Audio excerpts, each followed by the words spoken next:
الحمد لله الذي هدانا لهذا وما كنا لنهتدي لولا أن هدانا الله وصلى الله على نبينا محمد وعلى آله وأصحابه أجمعين أما بعد رب اشرح لي صدري ويسر لي أمري واحلل عقدة من لساني يفقه قولي اللهم فقهنا في الدين وعلمنا التأويل اللهم أرنا الحق حقا والباطل باطلا واجعلنا منهم الذين آمنوا وعملوا الصالحات وتواصوا بالحق وتواصوا بالصبر أعوذ بكلمة الله التامات من شر ما خلق بسم الله الذي لا يضر مع اسمه شيء في الأرض ولا في السماء وهو السميع العليم الحمد لله যাবতীয় প্রশংসা একমাত্র মহিয়ান ও বড়িয়ান আল্লাহ পাকের জন্য যে আল্লাহ রাব্বুল আলামিন আমাদের সবাইকে মুসলিম পরিবারে জন্মগ্রহণ করার তৌফিক দিয়েছেন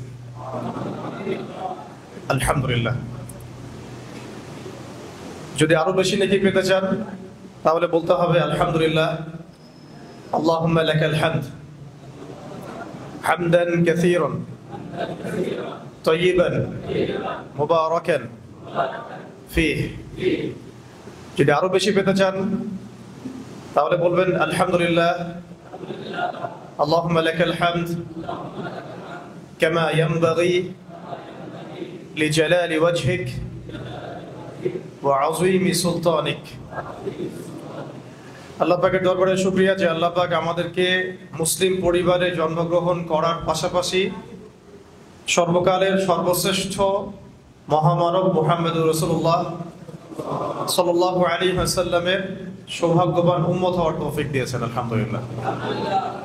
সবাই একবার দরুদ পড়বো আমরা আল্লাহুম্মা সাল্লি আলা মুহাম্মদ ওয়া আলা আলি মুহাম্মদ কামা সাল্লাইতা আলা ইব্রাহিম ওয়া আলা আলি ইব্রাহিম ইন্নাকা হামিদুম মাজিদ।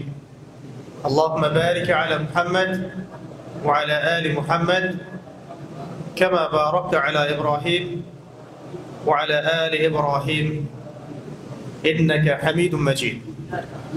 আপনারা ভালো আছেন? আলহামদুলিল্লাহ।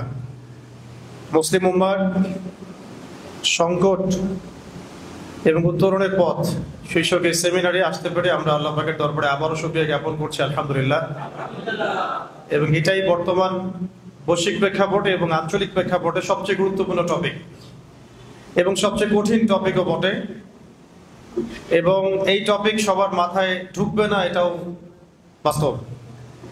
তো আমি চেষ্টা করছি সহজ করে বলার জন্যে, তবে টপিকটাই কঠিন। তো আসেন আমরা শুরু করি।